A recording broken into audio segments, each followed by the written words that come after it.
Salut à tous, on se retrouve pour parler d'un actif que j'apprécie particulièrement, c'est l'or et je pense que si vous avez suivi un peu les informations, durant ces derniers mois, vous avez dû voir qu'il a battu de nombreux records et on a dépassé justement un prix, de l'once d'or à plus de 2 500 $.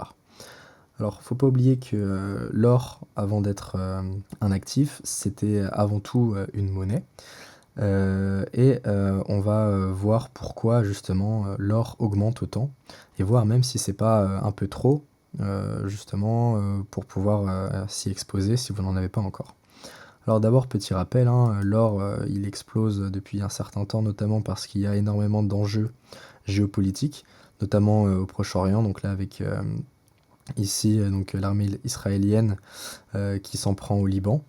On a eu aussi, les tensions autour de Taïwan et la Chine, en 2023-2024 avec des exercices et on a aussi les élections présidentielles américaines qui arrivent en 2024 avec, justement le 5 novembre. Donc tout ça, ce sont des éléments qui vont, fortement, perturber, surtout créer de l'incertitude sur les marchés financiers, mais aussi de manière, géopolitique. Et du coup, on sait tous que l'or, c'est une, valeur refuge. Mais avant, comme je vous le disais, l'or, c'était une monnaie et pour être une monnaie, il faut avoir 3 fonctions. On a l'unité de compte, on va avoir le moyen de règlement et la réserve de valeur. Si on n'a pas ces 3 éléments réunis, on ne peut pas considérer, quelque chose comme une monnaie et c'est très important de voir, du coup, que l'unité de compte, donc ça permet de donner un prix, une valeur, aux biens et services. On peut l'utiliser comme moyen de règlement et voilà, vis-à-vis du troc, c'est quand même plus simple et surtout l'aspect réserve de valeur, qui permet de mettre de l'argent de côté et surtout garder cette valeur à travers le temps. Et c'est là que maintenant, malheureusement, moi je considère et du coup si on s'en réfère, aux 3 concepts, on va dire, de la monnaie, l'argent fiduciaire, donc l'euro, on va dire, l'euro, le dollar et cetera, ne remplissent plus, actuellement, cette, dernière fonction. Pourquoi? Alors tout simplement parce qu'il y a l'inflation, je pense que vous l'avez vu, hein, depuis 2021-2022, on fait qu'en parler. Donc ici, je vous ai remis l'inflation en France, donc de 2017 à 2022. On voit hein, une forte hausse qui a commencé, donc on était à 0 en 2021, et puis il y a eu une forte hausse en 2022 pour atteindre 5,2% en mai. Et en fait, si on s'en réfère à la définition de l'inflation, parce qu'on en a beaucoup parlé avec l'invasion de la Russie en Ukraine, mais avant tout, l'inflation est causée par une création monétaire excessive. Donc plus précisément, d'une croissance de la masse monétaire trop forte par rapport à la croissance de la production. Donc on voit que c'est pas un problème de guerre, un problème de rareté vis-à-vis des matières premières, mais c'est surtout un problème de création, vous voyez, accroissement excessif des instruments de paiement, donc billets de banque, capitaux, entraînant une hausse des prix et donc une dépréciation de la monnaie. Donc ça va être la dépréciation de cette monnaie, puisqu'il y en a trop en circulation, qui va venir dégrader justement la qualité de cette monnaie et donc faire une augmentation des prix. Comme il y en a trop, forcément, il faut plus de cette monnaie pour acheter la même chose. Et donc on voit que le taux d'inflation en France, il a fortement augmenté. Donc bien avant en fait la guerre en Ukraine, on était déjà à 4% lorsque la guerre a débuté. Et on a continué, hein, même en zone euro, pour arriver ici à inflation en zone euro à plus de 10% en octobre 2022. Donc on voit que c'est une forte perte de pouvoir d'achat, puisque l'inflation rogne votre épargne. Donc ici on peut voir, hein, donc là on a vu que c'était à 10% en zone euro, mais en fait nous en tant que consommateurs et petits consommateurs, en fait on va être encore plus impacté puisque l'inflation elle se répercute pas de façon homogène sur toutes les denrées, sur tous enfin, sur toute votre course. Donc on va avoir notamment les produits frais qui eux ont pris jusqu'à 25% en mars 2023 par exemple, ou mars, mai, juin. Donc on voit que ça là, c'est directement de la perte de pouvoir d'achat. Et du coup, là on a un exemple parfait hein, de 2021-2022. Le petit déjeuner, il a pris la baguette 6%, le beurre 18%. On va voir tout ce qui est un plat traditionnel d'étudiants, on va dire spaghetti bolognaise à 21,2% pour les pâtes, les tomates 35%.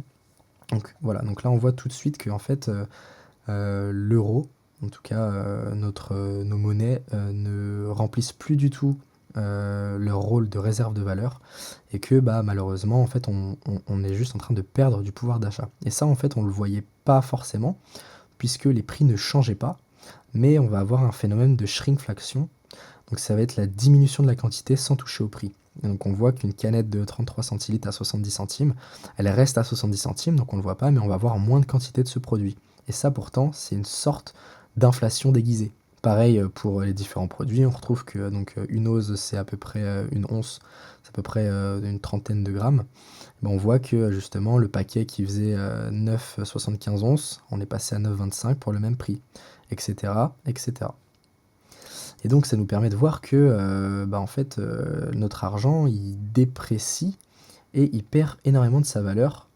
Et ça en fait on le voit pas puisque on le compare, l'unité de compte est justement l'euro. Sauf que comme l'euro perd de sa valeur et qu'on calcule en euros, en fait on voit pas sa baisse. Et c'est pour ça que en 2020 par exemple, 1000 $ en 2020 nous permettait d'acheter ce que 1200 $ nous permet d'acheter en 2024. Donc ça veut dire que on pouvait acheter plus de choses avec 1000 $, on pouvait acheter l'équivalent de 1200 $ d'aujourd'hui. Et ça, en fait, ça peut même continuer, par exemple, en 1970, où 1000 $ nous permettaient d'acheter l'équivalent de 8000 $ d'aujourd'hui. Donc on voit qu'en fait, plus le temps passe, plus on perd de l'argent, tout simplement. Moins on peut s'offrir de choses. Et ça s'explique parce que eh ben, le dollar perd de sa valeur. Et il perd de sa valeur, comme on l'a dit, avec la définition de l'inflation, une création monétaire excessive. Et c'est ce qu'on retrouve ici. On voit que la quantité ici, currency in circulation, donc c'était le nombre, on va dire, d'argent, de monnaie en circulation, n'a fait qu'augmenter. Donc là, c'est en milliards. Il n'a fait qu'augmenter au fur et à mesure des ans pour arriver à 800 milliards de dollars en circulation en 2007. Et en fait, ça va continuer. Ici, on voit donc le quantitative easing, c'est justement la planche à billets, je pense que vous connaissez tous maintenant. C'est l'impression monétaire. Et ça, c'est justement à chaque fois qu'il y a des grandes crises, eh ben, on fait une fuite en avant, justement en imprimant de l'argent de nulle part.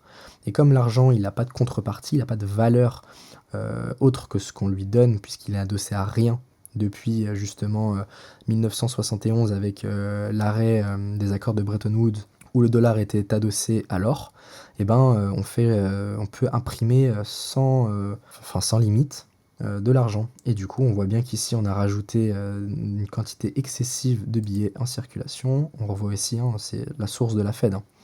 On voit que la Fed a augmenté son bilan dans les 12 derniers mois de 4000 milliards de dollars. Et ça continue partout. Donc on voit qu'au fur et à mesure, eh ben, forcément, puisqu'il y a énormément de dollars en circulation, eh ben, le dollar perd de sa valeur au fur et à mesure. Donc on voit qu'en 1913, 1 dollar pouvait acheter une woman house dress, donc une robe, on va dire, une robe pour femme, avec 1 dollar. Bien sûr, si vous comparez aujourd'hui, c'est impossible, on est au moins dans les 30 voire 50 dollars. Et au fur et à mesure, on voit que 1 dollar, bah, en 2008, pouvait nous acheter seulement un burger. Et ça, c'est pour le dollar, mais bien sûr, l'euro, c'est pareil. Et on voit ici très bien que l'augmentation entre bah, ici les différentes crises, ici avec la crise de dette souveraine de l'euro, et que ça a continué. Et on voit que ce qui a augmenté, hein, c'est pas les avoirs en or des banques centrales, non, non, non, c'est l'émission des titres en euros, donc le QE, quantitative easing. Et donc en fait, ça nous montre que malheureusement, bah, toutes les monnaies ont tendance à tendre vers zéro en termes de valeur à la fin. Donc quand on passait en 2002 avec une base 100, on voit que seul l'or garde sa valeur au fur et à mesure du temps. Et toutes les autres monnaies perdent, voire 80, voire 90% de leur valeur. Donc ici, ils ont retracé en partant même d'un peu plus loin, donc en 1915, mais on voit que toutes les monnaies tendent, enfin en tout cas perdent au minimum, 80% de leur valeur. Et donc, pourquoi l'or, lui, garde sa valeur? Bah, c'est justement parce qu'on ne peut pas imprimer de l'or, à tour de bras. Il faut l'extraire et l'extraction coûte, assez cher et surtout qu'il y a une quantité limitée. On voit que l'or étant pratiquement indestructible, la quasi-totalité de l'or extrait depuis le début de l'humanité existe toujours sous forme ou une autre.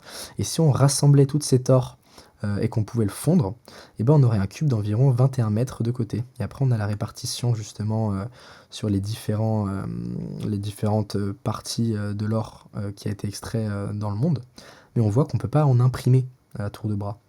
Et c'est pour ça qu'il y a un phénomène de rareté qui garde justement et qui assure cette réserve de valeur des fonctions de la monnaie. Et c'est pourquoi l'or est toujours une monnaie. Juste que actuellement, ce point négatif de l'or, c'est son moyen de règlement, puisque on peut pas, c'est pas pratique dans notre vie quotidienne de payer avec de l'or. Et c'est pour ça que on voit bien que si on calcule le pouvoir d'achat vis-à-vis du dollar, combien on pouvait acheter d'or, on voit qu'en 1900, avec 100 dollars, on pouvait acheter 150 grammes d'or. Et ben en 2011, on ne peut plus acheter que 2 grammes d'or. Qu'est-ce qui a changé? C'est pas la quantité d'or, puisqu'on a vu qu'elle était pratiquement la même au fur et à mesure du temps, mais c'était surtout perte de valeur du dollar. Et donc ça nous montre aussi l'inverse, c'est que le cours de l'or augmente, non pas parce que l'or prend de la valeur, mais plutôt parce que l'argent, lui, en perd. Quand je dis l'argent, bien sûr, c'est les monnaies. Et donc ici, on avait en 2003, si vous achetiez une once d'or, donc une once c'est 31,5 grammes, elle nous coûtait 318 euros. Et ben en 2024, cette once d'or est à 2200 euros. La même. La quantité n'a pas changé, seulement la cotation en euros avec la perte de valeur de l'euro. Donc on voit bien que en fait, plus le temps passe, plus l'euro perd de sa valeur et donc plus l'or augmente. Les banques centrales, elles, l'ont bien comprise forcément, et donc elles ont acheté à tour de bras l'or pour justement assurer, on va dire, la confiance et surtout maintenir une monnaie forte. Donc ici on voit que les banques centrales n'ont jamais acheté autant d'or qu'en 2022, donc on voit qu'en 2022 elles ont acheté plus de 1136 tonnes justement pour renforcer leur bilan. Et on voit que du coup on va avoir la Turquie, la Chine, le Kazakhstan et Singapour qui ont racheté des dizaines de tonnes d'or sur pourtant un taux moyen à 2174 euros l'once. Aujourd'hui, comme je vous l'ai dit, on avait vu en entrée de vidéo que le once d'or avait atteint les 2500 dollars. On peut se demander, est-ce que maintenant l'or est trop cher? Eh ben, moi je ne pense pas, puisque l'or c'est vrai la véritable monnaie, hein, comme on a vu, on peut, alors je sais plus, voilà. Donc on peut voir, hein, l'or permet d'assurer ces trois fonctions, même si le moyen de règlement est encore compliqué avec, avec les biens ou les services, mais bon, on sait tous qu'on n'est pas obligé de payer en or, même si on a des pièces d'or, on peut justement l'utiliser pour sa fonction de réserve de valeur. Et donc c'est pour ça qu'on voit que le montant en dollars nécessaire pour acheter une maison, donc bien sûr il y a énormément de maisons différentes, mais on va dire pour une maison moyenne c'était 73 000 dollars ou 268 onces. Et maintenant on est, pour acheter la même maison, on est à 514 000 dollars, qui représente pourtant le même montant en termes de quantité d'or, qui est 268. Et on voit bien que justement l'or est une monnaie, et les monnaies fiduciaires n'en sont pas. Et donc ça nous ramène à du coup comment s'exposer à l'or. Donc ici on peut acheter des lingotins. Donc en fonction du grammage d'or, ça va nous coûter plus ou moins cher. Mais il y a d'autres façons, c'est les pièces d'investissement, les pièces d'or tout simplement, qui sont assez sympas. Donc on peut en avoir sur différents prix, on peut avoir des françaises, si on est adepte et patriote de la France, on peut acheter des Napoléons, des 20 francs, des louis d'or. On peut aussi avoir des 50 pesos, des souverains, ou alors s'exposer aux 20 dollars US, ou au rouble, ou au Reichsmark. Donc il y a énormément de possibilités sur tous les prix. Donc ici par exemple le Napoléon 20 francs, qui coûte à peu près 462 euros aujourd'hui, donc on est le 6 octobre. mais on peut aussi s'exposer avec des plus grosses pièces d'or.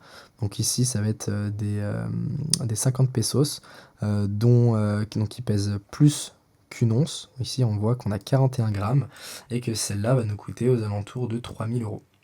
Donc voilà, donc on peut s'exposer à plusieurs types d'or, on va dire, pour ça, pour investir. Et moi, personnellement, je vais commencer à m'y intéresser et je ferai peut-être une vidéo pour vous montrer quel outil, quel type de placement exposé à l'or j'ai choisi. Voilà, donc si vous avez bien aimé cette vidéo et que ça vous a un peu ouvert les yeux, n'hésitez pas à mettre un petit like, un petit commentaire et puis on se retrouve pour la suite. Allez, ciao! Donc, si t'es curieux, ou si ça t'intéresse, je te laisse t'asseoir et on se retrouve dans la prochaine vidéo.